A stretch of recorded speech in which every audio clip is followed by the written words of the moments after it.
Hai, jumpa lagi di Steven. Kali ini kita akan membahas tentang intuiting extrovert. Dari hasil tes Steven ini, kita memahami bahwa ada faktor genetik yang mempengaruhi cara berpikir dan pola hidup kita. Dari kelima belahan otak bagian yang dominan atau sering digunakan pada intuiting extrovert adalah di belahan kanan atas atau neokortek kanan. Belahan otak dominan ini disebut mesin kecerdasan. Sebagaimana mesin, maka tentu saja memiliki hard disk dan operating system. Mesin kecerdasan dalam Steven merupakan operating system pada otak. Lapisan otak aktif terdiri dari lapisan dalam dan luar. Pada intuiting extrovert, lapisan otak yang aktif adalah lapisan luar, sehingga disebut extrovert. Dalam Steven, arti extrovert menunjukkan letak drive motivasi dari mesin kecerdasan. Lapisan otak luar berwarna abu yang memiliki karakteristik renggang, sehingga mudah dipengaruhi oleh lingkungan luar. Dengan demikian, drive motivasi dikendalikan dari luar ke dalam. Perpaduan antara mesin kecerdasan dengan drive motivasi maka disebut personality genetik. Fokus satu hebat.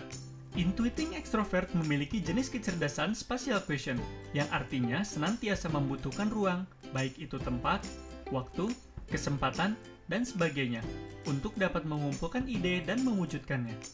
Mereka adalah orang yang banyak inspirasi, pemecah masalah yang baik, dan intuitif. Pematok standar, ekspresif, menghargai orang lain, dan merakit ide-ide menjadi sesuatu yang baru. Mereka pandai mendeteksi, selektif, tidak mudah panas, performa baik kalau sudah panas, dan romantis. Cara belajarnya adalah dengan bereksperimen, mencari pola, dan uji coba.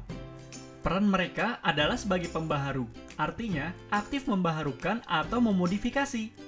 Intuiting extrovert memiliki kelebihan dalam hal inovasi, yang artinya pandai merakit ide-ide hingga tercipta karya baru yang lebih aplikatif, agar menciptakan usaha minimal tapi mampu menghasilkan hasil yang maksimal, atau kerja cerdas. Dari semua itu, targetnya adalah menghasilkan suatu inovasi-inovasi yang memiliki kualitas yang lebih baik. Cara meningkatkan minat belajarnya adalah dengan diberi waktu gerak dan difasilitasi minatnya. Industri yang cocok bagi mereka adalah industri kreatif yang bisa diterapkan dan memerlukan intuisi, misalnya desain, seni, musik, marketing, pariwisata, kewirausahaan, investasi, pendidikan, pelatihan, sastra, sinematografi, kepolisian, dan sebagainya. Kata kunci memilih profesi yaitu profesi atau pekerjaan yang memerlukan kreativitas, bisa diterima dan konkret. Pekerjaan atau profesi yang mengandalkan kemampuan menemukan hal-hal baru, pencernaan, terbuka dengan perubahan, dan menggabungkan ide-ide menjadi sesuatu yang baru. Misalnya seniman, arsitek, desainer, pebisnis, sutradara, marketer, agensi iklan, ahli kreatif di semua bidang, event organizer, pakar pembelajar, fisikawan kuantum, peneliti sains murni, dan sebagainya. Clue dirinya adalah dengan membangun bisnis untuk melipat gandakan asetnya, merakit ide-ide jadi inovasi yang lebih bisa diterima masyarakat. Tabiatnya terhadap uang yaitu maju, artinya membelanjakan uang untuk tujuan investasi. Intuiting extrovert memiliki asnenis yang tipis, artinya memiliki bentuk badan yang jangkung dan lonjong-lonjong, seperti pipa dengan ukuran yang lebih tipis dari intuiting introvert. Mereka memiliki otot putih lembut yang menghasilkan tenaga yang meledak sesaat. Tubuh intuiting extrovert dapat digunakan dengan baik untuk melakukan sprinter dengan jarak pendek.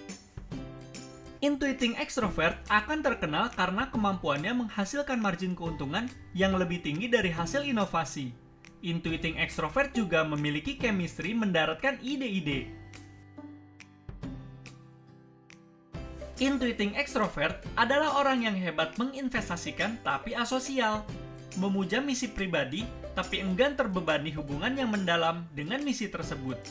Intuisi dan kreativitasnya meluas, tapi senang praktek asketis atau praktek kuno berbau spiritual, seperti yoga, belajar aura, meditasi, dan sebagainya, atau pesta pelampiasan. Merakit ide-ide, tapi bergantung pada ide besar milik sendiri. Menyukai perubahan, tapi kurang sadar musuh.